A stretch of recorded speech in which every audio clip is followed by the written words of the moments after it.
ಜಮೀನಿನ ಪೋಡಿ ದುರಸ್ತಿಗೆ ಆಗ್ರಹಿಸಿ ರೈತರು ಮಂಡ್ಯದಲ್ಲಿ ಹೋರಾಟವನ್ನ ನಡೆಸ್ತಾ ಇದ್ದಾರೆ.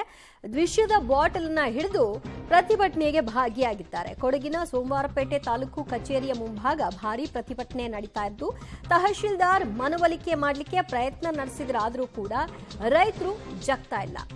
ಸಂಜೆ 5 ಗಂಟೆಯ ಒಳಗಾಗಿ ಅಧಿಕಾರಿಗಳು ಬರೆದಿದ್ರೆ ವಿಷ ಸೇವನೆ ಮಾಡುವಂತಹ ಎಚ್ಚರಿಕೆಯನ್ನ ಡೆಡ್ಲೈನ್ ಅನ್ನ ರೈತರು ಕೊಟ್ಟಿದ್ದಾರೆ. ಜಮೀನಿನ ಪೋಡಿ ದುರಸ್ತಿಗೆ ಆಗ್ರಹಿಸಿ ಪದೇ ಪದೇ ಕಚೇರಿಗಳನ್ನು ಅಲಿಯೋದೇ ಬಂತು. ಆದರೆ ಇಲ್ಲಿಯವರೆಗೂ ಆ ಕಡೆ ಅಧಿಕಾರಿಗಳು ಗಮನ ಹರಿಸ್ತಾ ಇಲ್ಲ.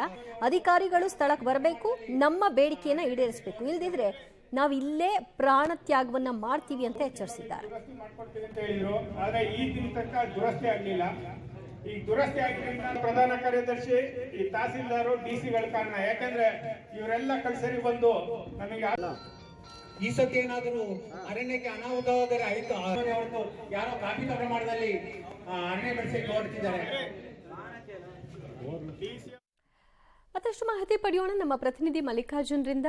ಮಲ್ಲಿಕಾರ್ಜುನ್, ಪೋಡಿ ವಿಚಾರವಾಗಿ ಇಲ್ಲಿವರೆಗೂ ಅಧಿಕಾರಿಗಳಿಂದ ವ್ಯಕ್ತವಾದಂತಹ ಉತ್ತರ ಏನು? ಯಾಕೆ ಡಿಲೇ ಆಗ್ತಿದೆ? ಲೋಪ ಏನಿದೆ ಇದರಲ್ಲಿ?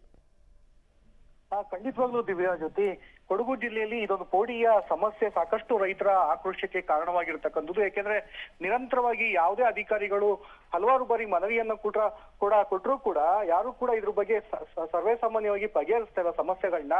ನಿರಂತರವಾಗಿ ಇಲಾಖೆಗಳಿಗೆ ಅಲ್ದು ಸುಸ್ತಾಗಿದ್ದೀವಿ. ಹೀಗಾಗಿ ಇವತ್ತು ರೈತಾಪಿ ವರ್ಗದ ಹಲವಾರು ಜನರು ಕೂಡ ಇವತ್ತು ಸೋಮವಾರಪೇಟೆಯ ತಹಶೀಲ್ದಾರ್ ಕಚೇರಿ ಮುಂಭಾಗ ಭಾರಿ ಪ್ರತಿಭಟನೆ ಕೂಡ ಮಾಡ್ತಾ ಇದ್ದಾರೆ. 5 ಗಂಟೆ ತನಕ ಡೆಡ್ಲೈನ್ ಕೂಡ ಕೊಟ್ಟಿರ್ತಕ್ಕಂಥದ್ದು. ಒಂದು ವೇಳೆ 5 ಗಂಟೆ ಒಳಗೆ ನಮ್ಗೆ ಈ ಸಮಸ್ಯೆಯನ್ನ ಬಗೆಹರಿಸ್ತಾ ಇದ್ರೆ ನಾವು ವಿಷವನ್ನ ಸೇವನೆಯನ್ನ ಮಾಡ್ತೀವಿ ಅನ್ನೋದು ಕೂಡ ಎಚ್ಚರಿಕೆಯನ್ನ ಕೊಟ್ಟಿರ್ತಕ್ಕಂಥದ್ದು. ಹೀಗಾಗಿ ತಹಶೀಲ್ದಾರು ಮೇಲಧಿಕಾರಿ ಅವರ ಗಮನಕ್ಕೆ ಕೂಡ ತರಲಾಗಿರ್ತಕ್ಕಂಥದ್ದು. ಅಷ್ಟೇ ಅಲ್ಲದೆ ಈಗಾಗಲೇ ಕಂದಾಯ ಸಚಿವರಾಗಿರ್ತಕ್ಕಂಥ ಕೃಷ್ಣ ಬೈರೇಗೌಡರ ಜೊತೆ ಏನು ವಿಡಿಯೋ ಕಾನ್ಫರೆನ್ಸ್ ಇದೆ, ಅದರಲ್ಲಿ ಇವರ ಮಾಹಿತಿಯನ್ನು ಕೂಡ ಈಗಾಗಲೇ ತಹಶೀಲ್ದಾರ್ ಹೇಳ್ತಾ ಇದ್ದಾರೆ ಅನ್ನೋದು ಮಾಹಿತಿ ಬಂದಿರತಕ್ಕಂಥದ್ದು. ದಿವ್ಯಾ, ಥ್ಯಾಂಕ್ ಯು ಮಲ್ಲಿಕಾರ್ಜುನ್ ನಿಮ್ಮೆಲ್ಲ ಮಾಹಿತಿಗೆ.